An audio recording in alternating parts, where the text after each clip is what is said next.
I go work like a doctor. When I rock the mic, you got to like the way I operate. I make miracles. Hello, I'm Granville Emerson, and welcome to LidLine Sports. We're back in the studio tonight at Rainier Avenue Radio World, along with my partners. My partners in the house tonight. Mm-hmm. Yes, sir. What's your name over there? It's been so long, I forgot what Renault. Pepe, yes. And I started to call you Lauren Renault. Oh boy. And Otis Stevenson, back from where'd you go? Phoenix. Yeah, you Phoenix, couldn't get back from Phoenix. Yeah, visited my grandparents. Stuck if you got to be stuck someplace and it ain't cold. Well, I was actually stuck in Denver, so that was cold. Ooh, you stuck in Denver. Ooh, you stayed in the airport, right? Yeah, I ain't going. Oh, you didn't say hi to Russ?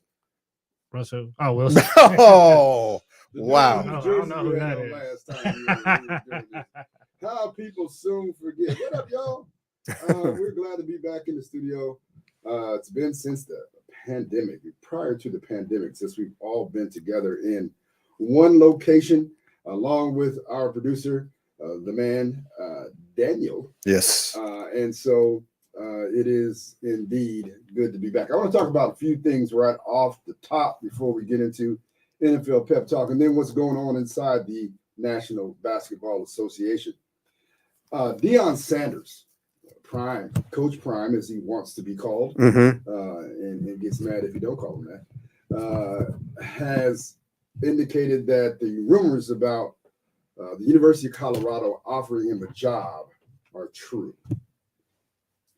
So I want to talk about, should Deion leave Jackson State and HBCU, where he has, give him credit, brought a whole lot of attention to historically Black colleges and universities, and has been the cornerstone behind this renaissance in HBCU football and HBCU schools as a whole.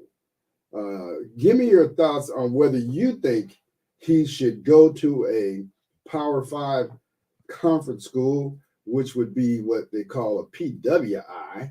That's a private white institution, public white institution, and coach, as opposed to an HBCU. I'll start with you first, Otis, since you're closest.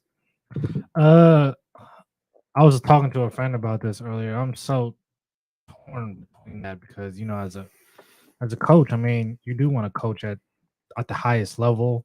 You want to be able to show off your talents on the biggest stage as a coach. But when it comes to the HBCU community, man, what Deion Sanders, Coach Prime, my fault, Deion, if you're listening, what he's done for that HBCU community in just, what has it been, a year or 2 years?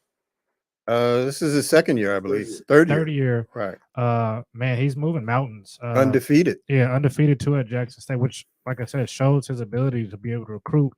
Getting a top player in last year's class, being able to coach against some other good schools in the in that conference. But what he's mean to that community, man, it means a lot, and I want to see how far he can take the HBCU community when it comes to sports and everything. But I can't knock the man if he does, some way how take another job at a higher level. I get that as well. The rumor was the offers from Colorado. Yes. Yeah, no, I don't think that's enough to leave Jackson State. I understand it's a Power 5 school. But what he's done, Colorado offer leaked. Deion says he has several schools interested in him. Right. Yeah. Coach Prime, my bad. Yeah. I am interested to see who those schools are. I know there's probably some better than Colorado. But man, just what he's doing at Jackson State, there's no telling that sky's the limit for him in the HBCU community, and what if he can maybe pull these guys, maybe gets Jackson State in a better conference. I don't know, but it's tough. Yeah, it is. It depends on what his goal was, right? When he first started, does he want to be like an Eddie Robinson, an institution for HBCU, or is this the stepping stone that he's looking for to move on to a power type conference? Look, I believe Pep, just to inform our listeners, Mhm. I believe Eddie Robinson is the winningest coach in college football. Okay, Yeah. cool, good point. So, does he want to stay and be like that, or does he, like if Auburn just hired, Nebraska just hired, right? So does he want to move up to something like that? Colorado, they're in the Pac-12, but they're at the bottom of the Pac-12, right? And they've only won one game so far this year. So if he was to go there, he would have major work that needs to be done. But because he is Coach Prime, you could bet the transfer portal would be, heavy with, okay, I'm going to leave and go to Colorado, you would think, right? And of course, getting recruits that are 4 and 5 stars that are bypassing Colorado and going to USC and going to UCLA and going to Washington in the Oregon in the Pac-12. Now they could look at Colorado if Coach Prime is there. So I don't know. It's hard for me to answer honestly if he should go, but if the money is right, of course, and if his goal is to be an institution somewhere, then why not start? He's got to start somewhere. Yeah, I agree with that. I actually, I'm ambivalent. Number one, I love Coach Prime at Jackson State. Definitely. I love all of it. I love the light that he's bringing to HBCU football. HBCU football is on every Saturday on Channel 11. Yep. Like, that's unprecedented. I've never seen that. I remember they had it on BET one year. Right. But I have not seen a HBCU game highlighted every Saturday on a network station. And so I love that. I love I just feel like he is HBCU. Yes. That's all. Yeah. You know what I mean? Yeah. His whole thing is HBCU. It's the culture. It's just right. It's a right fit. Now, no doubt, like you guys said, he could take his talents to a PWI or Power 5 conference school and probably be successful. Yeah. All right, he could do that. But I just think that it's just so great that he's at a HBCU, the notoriety that HBCU football is getting. I'd like to see him continue to raise the level of HBCU football in terms of the talent pool and the leveling the playing field with other top universities and what they get to do and have as a football program. Now, I understand that Jackson State has brought in some $30 million to the city of Jackson. Wow. Yeah, and so it's been a financial boon as well for that community. And he shed a lot of light on the needs of the community. Like, they had the water crisis, and he was able to shed a lot of light on that. He's also went around and helped a lot of coaches in a lot of programs in the SWAC. I like his idea of bringing merging the SWAC and the MEAC together, and Mid-Eastern Athletic Conference I like together. that. If that happens, I think that would be a good thing. As far as Colorado goes, Colorado's 1-11 in the Pac-12, which will be the Pac-10 next year when USC and UCLA leave. And so, to me, that's not an attractive job. And then there's the situation where he has brought in some top recruits. And I would imagine, though, if he left, he would take those recruits with him. Yep. But in doing so, then he begins to dilute the program That what he's built. that he grew, right? Yeah. And And so it would be tough. It would be tough for the student athletes that remain at Jackson, and I'm sure they would feel some kind of way, especially if they aren't the recruits that he takes with him. So it's a whole lot to that, Right. If he leaves a bunch of kids in a kind of different situation. And but everybody has a right to do what they feel is best for themselves and their family. I just think that when you weigh it all out, does he need? Well, I can't say. They say you can never count another man's money. Mm-hmm. Does he need the money? I don't know. Does he desire the money and the notoriety of that? I think he gets some more notoriety at Jackson State than he would at any other school, just because of what he's doing. And so I'm interested to see. I would love for him to stay. I would say, 3 more years at least. 3 more years at least. I don't think there's ever going to be a good time for him to leave. Yeah. But I would say at least 3 more years and see if he could bring it up even higher in terms of doing the things that he talked about doing and doing the things that he brought attention to, like bringing the MEAC and the SWAC together. But once again, I have no shade, nothing bad to say about Coach Prime. I think he's been good. And Daniel, get my theme music. Oh.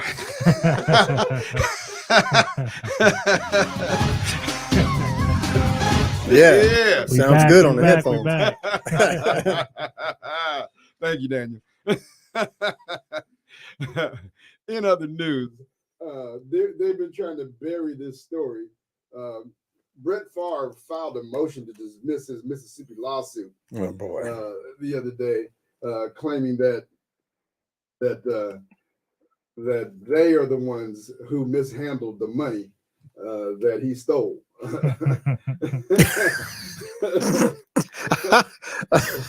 Oh, yeah. All right. Or that he misappropriated. And for those of you who don't know, there have been 5 people, I think, arrested behind $77 million in temporary assistance for needy families. The TANF fund, which originated from the NDHS before flowing to nonprofits. And these were diverted from the poorest people in America's poorest state toward rich and powerful Mississippians, Favre being one of them. Mm-hmm. Okay. Mm-hmm. So Favre has been caught on text messages pressuring these entities to give him the money. One, to fund his university where he attended, and to build a volleyball court where his daughter attended. Right. Same school. Yeah. And so Favre was paid back $1.1 million from the TANF fund. He was paid that to do speeches, all right, that he never did. That's stealing. Right. That's exactly what that is. Exactly. He eventually paid the money back, but now they're seeking interest from the $1.1 million from the time that he received it to the time that he paid that money back. And so the motion was filed Monday by Favre. It says that Favre, I quote, Favre has already repaid MDHS the only funds MDHS alleges he received, and claimed that MDHS cannot allege that Favre ever received any portion of payments to Prebicus. The motion also reiterated Favre's position that he did not know the source of the money he received. Okay. Yeah, right. And that he has been unjustly smeared in the media. This is, like I said the last time, or I might have said it to one of my friends, can't remember. It's a Trump tactic. It's to lie about it, file a lawsuit, lie about it some more. That's exactly what that is. Mm-hmm. All right. And then so the court says that they will not litigate this in the press, and they'll let it play out in the court system. And so what's going to happen is he'll end up paying the money back, and it'll be quiet, and he'll claim victory, which is kind of how it's going to go down. Mark my word. Yesterday, Lamar Jackson in their loss to Jacksonville, Pep, sent out a reply to a fan in an angry way. I don't know if you have this in your report or not, but I don't, but I did see that. Yes. Okay. I saw it. And so he met with his coach, Baltimore Ravens head coach, John John Harbaugh. Harbaugh. I had Jim on my tongue, thank you. And congrats to Jim for that big win against Ohio State. Man. Big win. Just think 3 years ago they was calling for his head. And now he's the toast of the town. He is the toast. Yeah, that just let you know. With butter. Let you know, people, just keep on pushing. So anyway, Lamar responded to the guy with some expletives and what they say was a anti-gay slur. And I just want to say this, like, I love Lamar Jackson, and Coach Harbaugh, in defense of him, said that's not in his character. He doesn't even know how it happened or why he used that type of language. And I'm mad. and that he would hope that his players would not go on Twitter immediately after a game, especially after a loss. Yes. And I'll just say this: you'll never, like, when I started, like beefing with people on social media, I just stopped.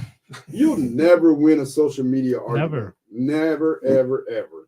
Right? You'll never win one. And the best thing to do is just not reply, and definitely not reply in anger. Yep. And definitely not reply using profanity, and definitely not reply saying anything about any other group of people. Right. Right. You know what I mean? It's not worth it. No. It's not worth the backlash you're going to get at all. And then there are people out there who are trying to get under your skin to get you to do that. Yep. You know what I mean? So they can take you down. And that's the cold piece about the world today. If you're up high, somebody's always looking to bring you down. Yep. And you got to be aware of that. You got to be aware of what people are trying to do to you. They may not like you. They may not like your organization that you represent or whatever, but they're going to try to get under your skin and to bring you down. And so I certainly hope that this does not hurt Lamar Jackson in any way, and that he is able to continue to try to play football and help the Baltimore Ravens get as far as they can in the NFL this season. On that note, we want to go to NFL Pep Talk real quick. Pep. Good segue. Fraud alert. I got a fraud alert, folks. By the way, Pep, I want you to know, since you started the fraud report, I've heard a lot of folks talking about frauds. Yeah. I'm glad you brought that up, brother. Me too. A lot of people. It cannot be a coincidence.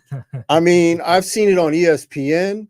I've seen it on local news. Local radio. Yes. I've heard it on 2 local sports radio shows, and I'm like, y'all biting right now. Nobody was saying anything about frauds until you came out with the fraud report. Yes. Pep the innovator. There you go. Give me your flowers now. Yeah, thank you. I appreciate that very much. Speaking of the Ravens and Lamar Jackson, I got a fraud alert because they put out a fraud performance yesterday, especially in the fourth quarter, by losing to the Jacksonville Jaguars, so at the beginning of the season, we had hopes for them because they picked up a lot of free agents. But then, of course, as the season went on, they've pretty much been the same old Jags. But yesterday, Trevor Lawrence might have finally turned the corner, because that fourth quarter, he was putting the ball right on the money and led the Jags to a 28-27 victory over the division-leading Baltimore Ravens, and that's the AFC North that the Baltimore Ravens were leading. But right now, they're tied with the Cincinnati Bengals at 7-4. So, look, the Ravens don't have any receivers right now. They're all hurt. Yep. The tight end, Mark Andrews, has been hurt. Their top running backs have been hurt. But they still got Lamar Jackson, and because they still have Lamar Jackson, they do have that lead in the AFC North, or tied for it, rather, at 7-4. So they should not still be losing to a team like Jacksonville, especially right now. We're in the deep into the season where playoff seedings are being looked at hard and playoff positioning. So I'm going to call him a fraud for this week for losing that game. And so what's going to happen next week if they lose to Denver in Baltimore? They can't afford to lose that game. No. At Especially all. after I've seen how Denver just played last week. Right. And well, how they've been playing all season. Yeah. So yeah. So boy, we know that won't happen, right? They're not gonna lose to Denver. They're not gonna lose to Denver, are they? Hey, Denver is hot refuse. But they do have a good defense. They do, but the thing about it is their offense is so bad and the defense is on the field too long. Bad. Too long. So bad. Well, we know all about that. Yeah. Here in C-Town, because my next fraud would be the Seattle Seahawks. I knew that was coming. Yes, I'm sorry to say. No jersey today. Daniel don't like that, but too bad. I'm sure the game will be discussed at length a little bit later, so I won't go too deep into this. But I'm calling them frauds because they lost to the Raiders and they struggled most of the game.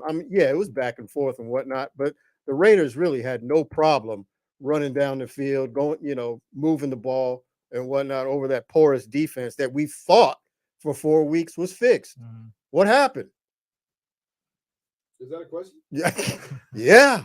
Okay. So I'll answer it because I got the answer. Sure, go I've ahead. been telling you guys for weeks. What did I tell you that San Diego should have did? The Run Chargers. Run the ball. What did I tell you that the Giants should have did? Run the Run. ball. Yeah. That's what their problem is. They can't stop the run. They Yeah. cannot. Every team that focuses on running the ball beats them. Yeah. They lost. Buccaneers. They lost to a quarterback that just got finished crying a couple of weeks ago at his press conference. They lost to a head coach that is clearly not suited to actually be a head coach. Well, you knew that when it was 4th and less than 1. Yes. And they were blowing them off the line of scrimmage, and he decided to kick a field goal. I was like, come on, man. Are you serious? Yep. Right now? So all that feel good from 6-3 has diminished significantly because now they are down to 6-5, second place, entrenched because look, the Rams and the Cardinals are both pretty much dead. Mhm. So they're going to fight for third place. But Seattle right now is 6-5. And as of today, they would be out. Wow. Or as in Canada, they say oot. They would be oot of the playoffs. So they got to get it together. They play the Rams next week, who's depleted. Yeah. Aaron Donald may not play. Oh, Wow. wow, that's key. Yeah. No, okay, so no Aaron Donald, no Stafford, probably, right? No Cooper Kupp, no Allen Robinson. And if the Seahawks can't beat that team, I don't know what else to tell you, folks. I really don't.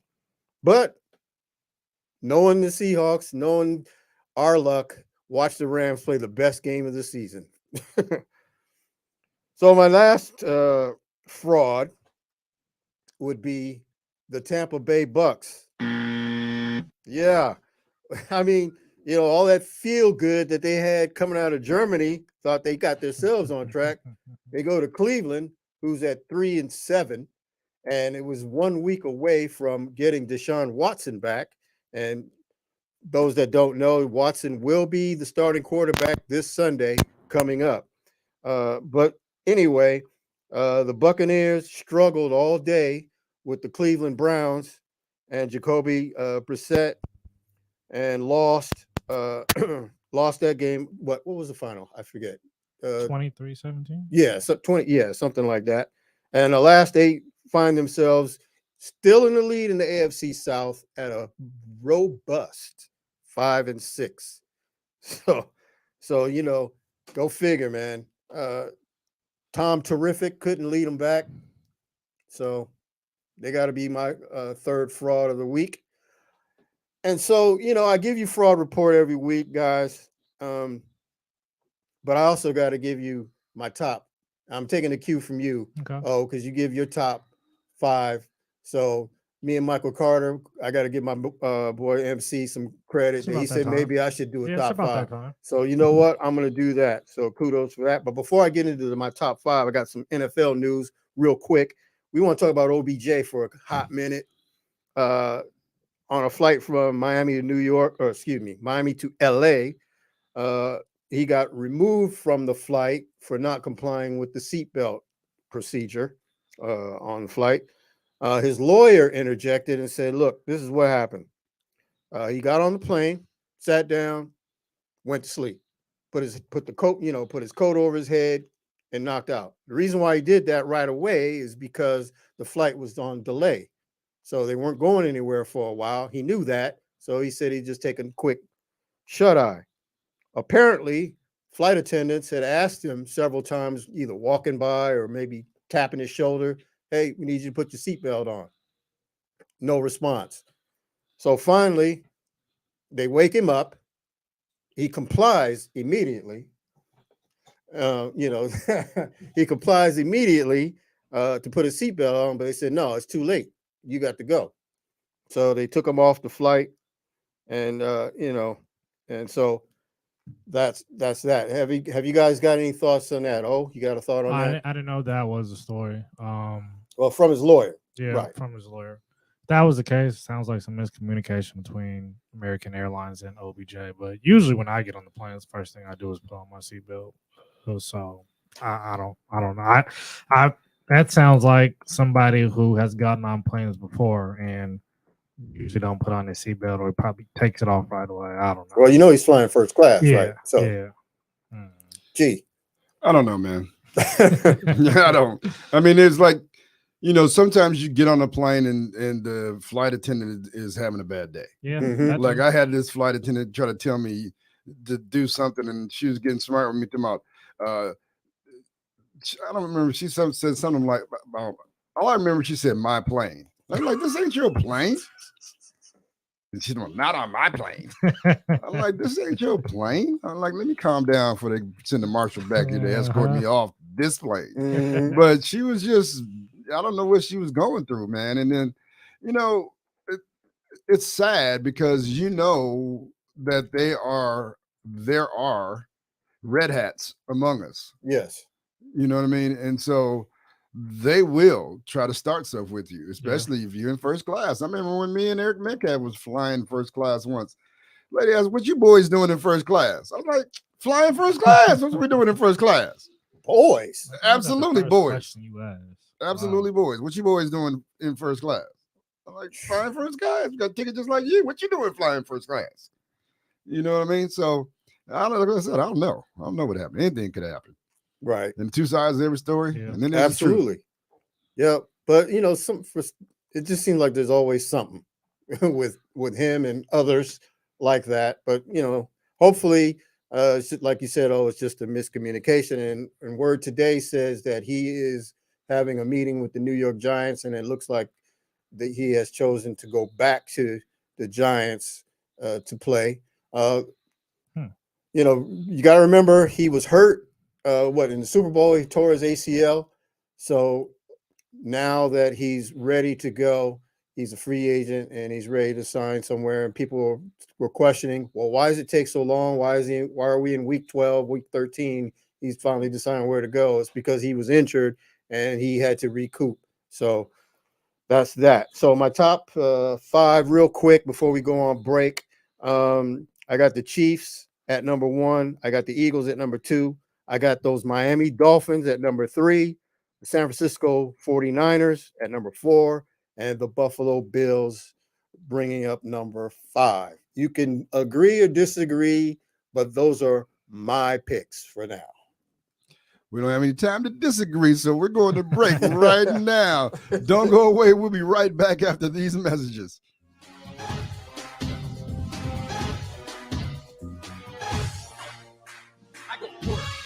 Like a doctor, when I rock the mic, you got to like the way I operate. I make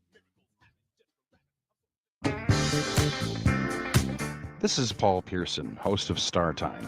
And when I'm not translating the lyrics of Boogie Oogie Oogie for bored Europeans, I'm listening to Rainier Avenue Radio .world.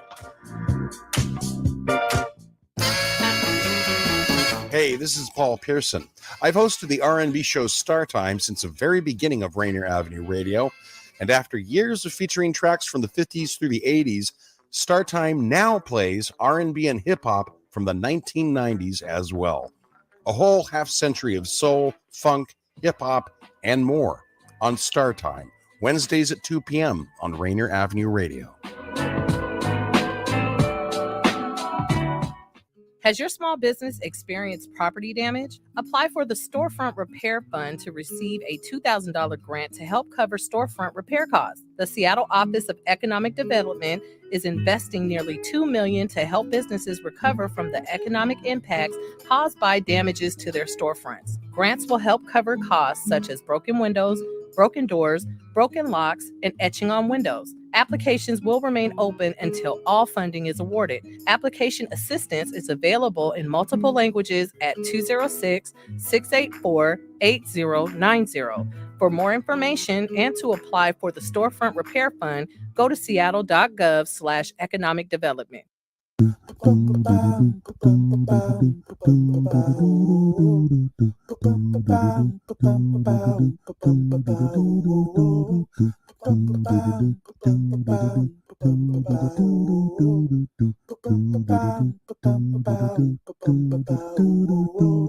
Wash your hands, don't touch your face, wipe things down, clean up your space. When you cough and sneeze, do responsibly. If you feel you're getting ill, isolate at home and chill. No, you're not alone. Please pick up your phone and call 206-477-3977. King County 206-477-3977. Public Health 206-477-3977. King County 206-477-3977. Public Health Community Radio Station will provide you with more information. Say Rainier Avenue Radio. Your community radio station will provide you with more information. Rainier Avenue Radio. PrEP is a daily pill that can significantly reduce your chances of getting HIV.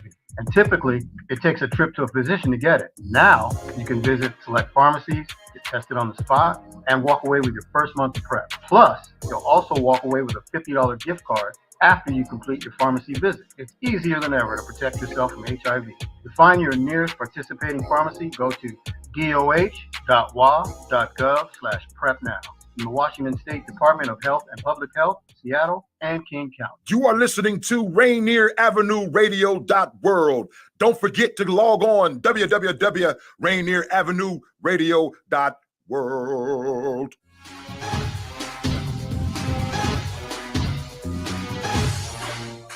I go work like a doctor. When I rock the mic, you got to like the way I operate. Yeah, that's my theme music right there. Welcome back to LidLine Sports. I'm Granville Emerson, along with Otis Stevenson and Mr. NFL, Mr. Whenever you hear the words Mr. fraud list or that originated Nice. that originated right here on LidLine Sports. Mhm. You ever hear that fraud alert? Yeah, that's us. Fraud list. Yeah, that's Pep. To the NBA with the man Yeah. who went down. You went down to watch the Suns? No, my grandparents just moved down there. So Oh, did they? Yeah. Oh. And you didn't make it to a Suns game? Man, so my mom was trying to take me and my grandparents and my grandpa. So we're like an hour outside of Phoenix, and my grandpa was like, I don't feel like going all the way down. Okay. So yeah, we all yeah. watched it at home. Yeah. That's how old folks are. They're like, I don't want to be dealing with all Yeah, them people, man. I gotta walk to the. Can you pull me right up to the seat? If I get pulled up right to the seat, I think I might want to go. But yeah, I'll have to get down there to catch the game. We're about a quarter of the way through the NBA. So My Lakers winning. a little bit. Just enough for you to, maybe, It's a long season. Yeah, long season. It's enough for you to maybe be like, okay, maybe there's a little something. Maybe we ain't gonna be the worst team in the NBA. Yeah. I don't know. I haven't even watched it, so Yeah. I haven't had time to watch anything. Yeah. Who is the worst team? There's a lot of bottom feeders on both sides of the board. You got your tankers, the Detroit Pistons, Orlando Magic, And then on the West, San Antonio Spurs, Houston Rockets again. Yeah. All of them trying to get what's his name, Victor Wembanyama. Yeah, for real. But then you got teams like the Utah Jazz, who you thought would be down there too, winning games. So that's pretty interesting.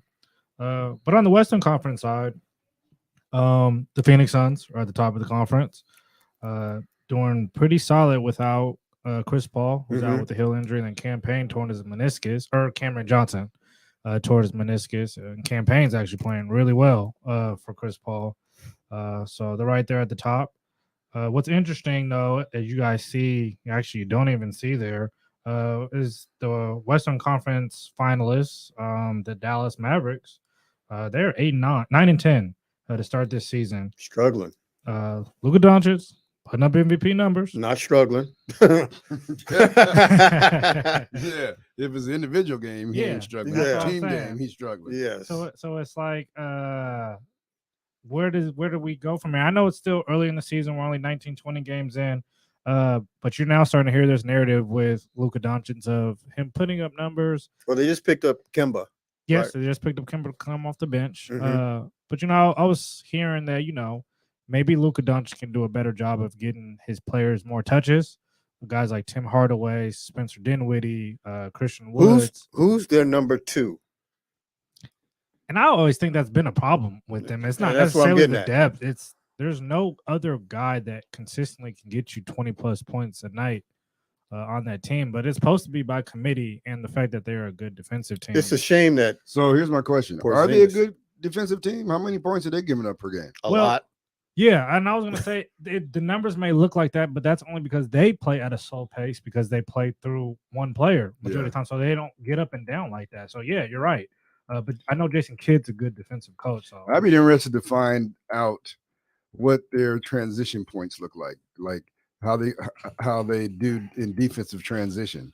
Because if Luka is taking all the shots, pretty much they got to get back on defense. Yeah. And if they ain't getting back, Luka ain't getting back. So I think that might be the problem. Yeah, he's shooting a lot of long jumpers. He's not making a lot of them. long rebounds. They're going out the other way for a fast break. Yeah, it's too bad him and Porzingis couldn't mesh because Porzingis could be a good number 2. He could, but Porzingis was 7 feet tall. All he wanted to do shoot threes. Right. And he didn't mesh well with Luka. But did Jalen Brunson not warrant enough that those two could coexist on the same court? Maybe they should have kept him. They should have kept Jalen Brunson. I don't know why they didn't. But some decisions. I don't think Jalen wanted to be there. More costlier than others. I think he wanted out more so than they didn't want him. Well, I know he wanted a fat contract. Yeah, I don't know if he wanted. Which means he wanted out. I don't know if he wanted out to New York Knicks. Well, they gave it to him to go there, but he's playing well for New York. Yes, he is very well for them. Another headline I seen in the Western Conference, the Warriors. They got off on a little bad start. They couldn't win on the road. No, I mean they were winning at home, but they were doing nothing on the road. Has Clay come around yet? Yeah, ever since Michael Bridges threw up that little 3-pointer in his face last time they played, that man has been balling. They won 5 out of the last 6. He's averaging 25 across the stint. Steph is being Steph. Draymond's being Draymond. They just seems like now there's finally some meshing going on between the young guys and the vets. I heard at one point that Steph was averaging over 30, shooting 60% from the field, and nobody had ever done that in NBA history. Man, that's crazy. I think he's shooting 55, 45, 90 something. Yeah. I seen a stat that he's shooting better than Giannis in the paint, better than DeMar DeRozan in mid-range, and better than Kevin Durant in ISO situations. He's balling. Yeah. Yeah, that's crazy. And then the Lakers. The Lakers have been playing really well, G. Anthony Davis has been playing like a madman. I don't know what's gotten into him when LeBron James was hurt that groin injury. I think they're just doing that back-to-back rest and stuff with him. Okay. Yeah. I think he took a little bit of spill, but he played the rest of the game. He's always on the floor. The dude stay on the floor more than zip wax. So now the question will be for the Lakers going forward is getting LeBron and AD to coexist again, playing at a high level. And it looks like with Dennis Schroeder back, that's been a really good plus for them lately. Well, I guess it helps that he's been there before, huh? Yeah, definitely. It helps. I mean, Pat Beverly's been out because of his suspension. That helps. He ain't been doing nothing. That's Just what I'm running saying. up and down the court. Talk crazy to people. So yeah, I guess all Lakers fans, it looks like you guys are still holding your breath to see if a trade will come along. I guess that's the savior for the season, to be a championship contender. Yeah. So yeah. Well, we'll see how the month of December and January treat them.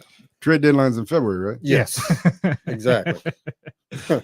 And they're going on like a little stretch of playing bad teams right now. So hopefully they got some good teams coming up here soon. So we'll see what happens there. On the Eastern Conference side, the Boston Celtics sitting at the top of the Eastern Conference. Yeah, look, they're going to be there all year. Let's just put it out there right now. Boston ain't going nowhere. They're going to be 1-2, period.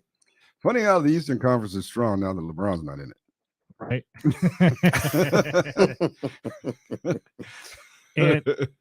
And I think, in my opinion, Jason Tatum should be the front runner for MVP right now, with what that team's doing and him taking his game up to another step again. Light skinned Mamba. Man, that dude, I was watching them play before I came down here. He is cold, man. That's my dude. He is real. And then how about giving their coach some props? Yeah. I can't think of the man's name now, though. Nobody can. You're not by yourself. Everybody got to look it up. Ow. but everybody got to look it up. Finance forward is Daniel. What's his name? But for them to just pick up like that, and be able to Joe Mazzulla. Oh yeah. For them to just be able to pick up like this, and for Joe Mazzulla to command what he is out of his players and they're answering, that just shows that he is a great coach, and probably also shows that regardless of what happens this year, that Ime is probably going to be gone. I know they already said that they give him the okay to go look at other teams when that becomes a possibility. But also another player who just doesn't get as much credit as due is Jaylen Brown. Man, those two together are amazing. Just think that somebody was trying to trade him last year. Man. Yeah. And I don't get me wrong, Kevin Durant's good, but yeah, Jaylen Brown can be a Batman on a lot of teams in the NBA. He averages 30 without Jason Tatum on the floor. So I think that these guys are well oiled so far. That these are my favorites to come out the East. These guys have been playing together for so long and been all the way to the finals twice. They're due. Yeah. So we're going to see.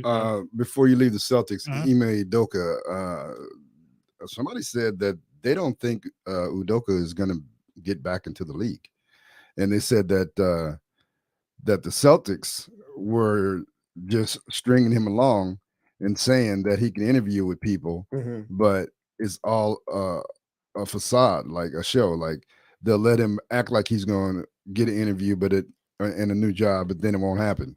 I also think that it's not going to be as easy as people think it is, just because what he did last year for him to just get an interview. Yeah, because like when what's his name? Wasn't Adam Schefter. Was it Schefter who claimed that he was finalizing the deal? Wojnarowski. Wojnarowski. Oh yeah, Woj. Yeah, said that he was finalizing the deal with the Brooklyn Nets. And they came out and it never got finalized. Yeah. There's just too much scrutiny going on. Yeah, right now because people were like, well, tell the Nets front office to hide their wives. Yeah. Yeah, they felt pressure. You better hide your wife. With a team that already has too much going on already. Yeah, with exactly. them. Well, that was the issue with them. But I mean, I do hope the brother gets another job again. These are all jokes, folks, but I do hope he gets another job. But who knows? But yeah, I almost thought that the dumbest man in the world was the luckiest man in the world when they said he was finalizing the deal with Brooklyn. I was like, wow, you got really lucky right there, buddy. That didn't happen. Nope. Speaking of Brooklyn, after all their debacle going on with Kyrie Irving, and he's back, right? Yes, he's back. He got 37 the other night. Yeah. Okay. Guess who else is back? Ben Simmons.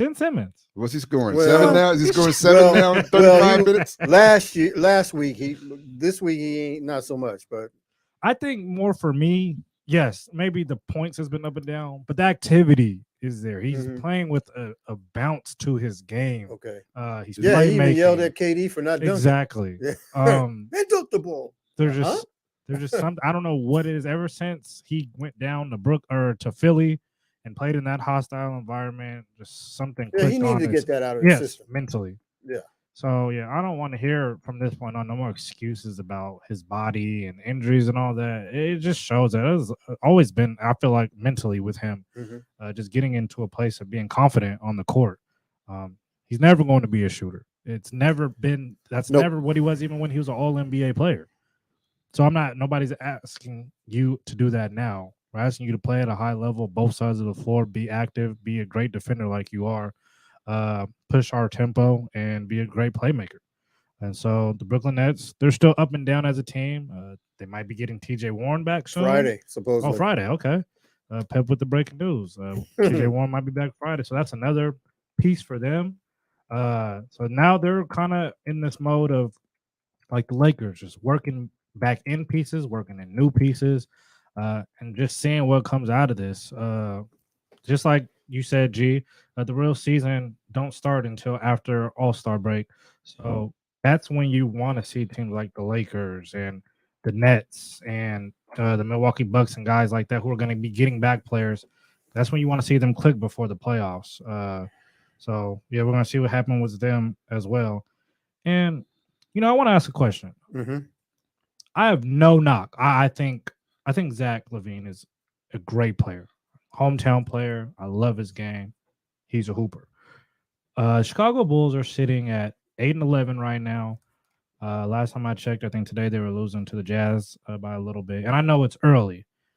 Zach has not been to the playoffs yet, besides last year. I understand he has played on teams that were not as good. Would you consider Zach LaVine a max player in today's NBA? He's going to get a max deal. Yeah. And he's got max talent. That's what he got. And Yes. and he's got max talent. Okay. I always have said about Zach, and Zach's my guy, that I want to see Zach carry a team. I don't know. I mean, I look at it this way: like you have to have carried a team, and Zach has not carried a team. Yeah, he didn't carry a team in high school. Steve Alford had him coming off the bench at UCLA. Yep. Yeah. He had his son in front of him. Yeah. Which is crazy. And he gets drafted in the first round, coming off the bench at UCLA. So, but I think that he has played in the NBA long enough. I was disappointed when DeMar DeRozan got to Chicago, and I felt like Zach deferred to DeMar DeRozan. And I think he still is. And I felt like Zach, at that time, it was Zach's turn to be Batman and DeRozan would be Robin. And so I feel like that needs to happen.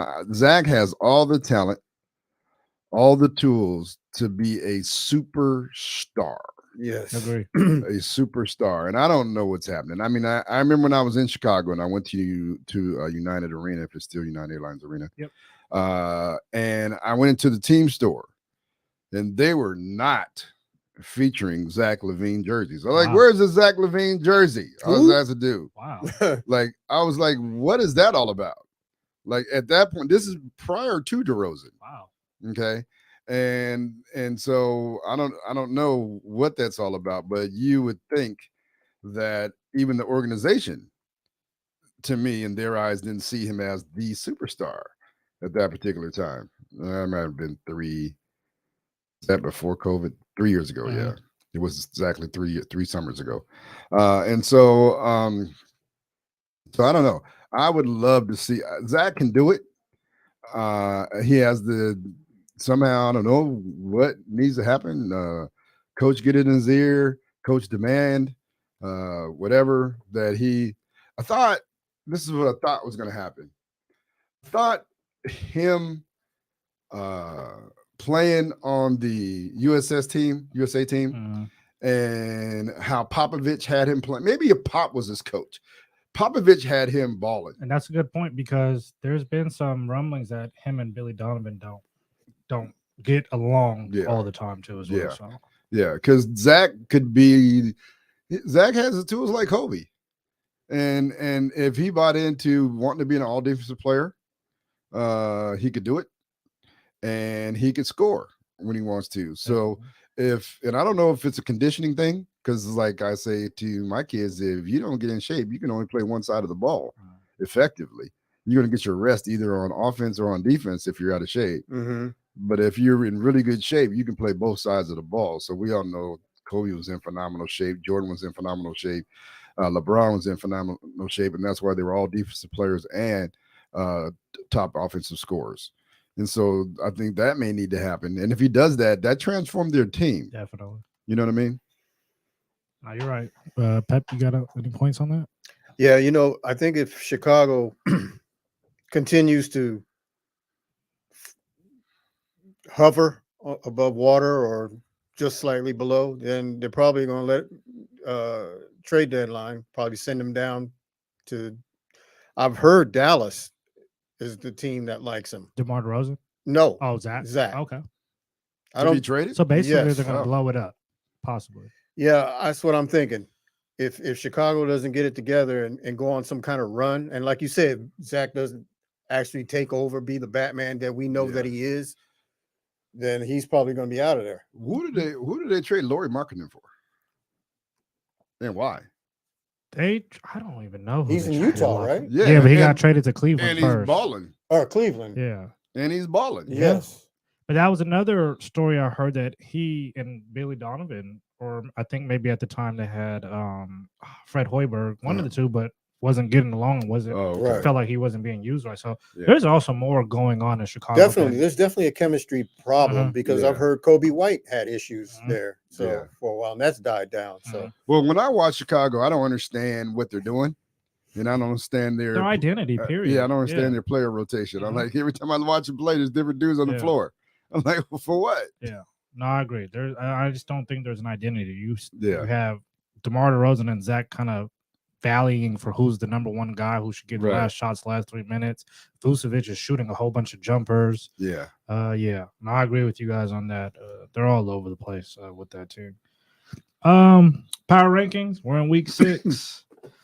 Top of the top, the Boston Celtics sitting at 16-4. The Phoenix Suns right behind them, 13-6. The Milwaukee Bucks at 14-5 at 3. The Cleveland Cavaliers at 13-7, and finally a name that has not entered the top 5, we thought possibly would be in there a little sooner. The Nuggets finally starting to get healthier and turning around. I got them at number 5 at 12-7. The Nuggets. Yeah. Okay. I got to win a couple different teams. Okay. Okay. We'll go with the Nuggets. Jamal Murray back? Yes. And now him and Michael Porter are, doing. I saw a few times that Porter put up some 30-point games. Good numbers. He's had some good games. Well, Michael Porter is a baller. His issue was his back. Yeah. Health. Yeah. After a couple 30-point games, his back says, hey, man, come sit down here for a little bit. Yeah, man. It seems like they're just, doing the whole no back-to-back thing. Yeah. Yeah, he's on the Kawhi Leonard. Exactly. Oh, man. Exactly. Deal. Yeah. All right. Thanks, O. It was really good. Both the NFL and NBA segments are stellar. And I know that you guys who listen to us weekly enjoy them because they're full of information. And I want to give a shout out to the women. I know a lot of women who tell me that they listen and they enjoy listening to the show and they learn a lot from you two guys. So kudos to the both of you. I'm just the average soul brother trying to do some things. So anyway, the Seattle Seahawks yesterday lost their second game in a row. Woo-hoo, what? 2 in a row. You would have thought coming off the bye week and playing the lowly Las Vegas Raiders, they would have won. For me, for those of you in radio land or internet land, I have 2 teams. The Seattle Seahawks are my number 1 team, and the Las Vegas Raiders, who used to be the Oakland Raiders, who used to be the Los Angeles Raiders, who used to be the Oakland Raiders before that. While I was living in Los Angeles, they were my team when they were the Los Angeles Raiders, so they're still my AFC team. So they played each other yesterday, and it was a 40-34 game. It was really, really a good game. And I hear people this morning trying to blame Geno, for losing the game, and that was not really the case. Who lost the game was their defense that allowed 40 points. If you put up 34 points in an NFL game, you're supposed to win. Especially at home. Especially at home. And if you let a dude rushed for 229 yards on 33 carries and 2 touchdowns and a walk-off 86-yard touchdown run. You can't really blame that on the quarterback. No. However, I'll go with the devil's advocate that Geno had 2 drives that he could have put the game away. He didn't put the game away. And so quarterbacks are judged on how well they are able to win games when games are on the line. And so Geno is a good to having a great season quarterback. But we are all still waiting for Geno to put the team on his back at the end of the game and win a game when the game is in doubt. And so that's all I'll say about that. The Raiders, like I said, I think Pep or somebody said their coach is out over his skis. He definitely is. I don't understand. When you watch them play the Seahawks yesterday, you can't figure out why they are not better than they are. Right. They've got talent across the board on both sides of the ball. They got shut out at New Orleans a few weeks ago. I mean, come on. With all that talent. Yes. Yeah. And so you don't know. The Seahawks are who I thought they were. And we'll see going forward if they're able to make adjustments. They're playing that 3-4. A lot of times they're in nickel, right? Mm-hmm. And so they're really sometimes only rushing 2 people, right? And so they're playing teams that pass. And so teams that pass, like the Buccaneers, said, okay, we're going to run. And so Pete Carroll and the defensive coordinator, Clint Hurt, and the rest of them, Carl Desai, they have to figure out how they're going to stop the run and be able to stop the other team's passing game. And so I think that I listened to Pete today, and he said, well, they had game planned so much to take away Devontae Adams that they didn't focus on them running the ball. Like, you didn't know Josh Jacobs was good? Like Yeah. You know he was good. Yeah. You know he was a good running back. Yeah. You need to find out. I can't believe he never got the 5th-year option. Yeah. Yeah, I know, right? Yeah, and Okay. so we'll see. The Seahawks have who next? Rams. The Rams in LA, and they just cut Cam Akers. What? I didn't hear that one. Yeah, I think they did. I think I heard that today. Was he the number 1 running back? I guess him and Robin. Well, I know Darnell Robinson's gone. Okay, that might be the one. Okay. Was he the number 1? I just heard the Rams cut the number 1 running back. Yeah. Okay, Yeah, Darnell Robinson. Darnell Robinson. Yeah. Yeah. Okay, so we'll see what the Rams have up their sleeve for the Seahawks. They're missing their quarterback. Yep. No running back. No running back. No wide receivers. No wide receivers. They're playing with their practice squad against the Seahawks, so they better win that game. Yeah, Yep. absolutely. Yep. They better win that game. No excuse. Lastly, before we go, y'all saw that the Denver Broncos nose tackle went off on Russell Wilson. Yes. I didn't see that. You see that? Yes. That's the craziest thing I've ever seen. Yeah. And I want to tell you this. Right next to the coach. And I want to tell you this. That happened because so many people are dogging Russell Wilson in the press. Now it's spilled over to their team. Yes. If the press had not been dogging Russell Wilson, that would never have happened. Nope. Right? And blaming him for everything. Everything. When their coach is way over his skis and they have no talent on the offensive side of the ball. Yeah. Pep has talked about the running backs that they've lost, the wide receivers that they Mm-hmm. lost. They have no talent. And they do look like the Seahawks, because as soon as Russ catches the snap and shotgun, he's running for his life. Yeah. And a lot of times, though, sometimes it's his fault too, but a lot of times it's not. Anyway, we want to thank you all for tuning in and listening to LidLine Sports on Rainier Avenue Radio and all of our internet platforms and podcast platforms. Tune in next week. We're back in the studio this week. We'll see where we are next week. You all tune in and find out. I'll holla. Deuces.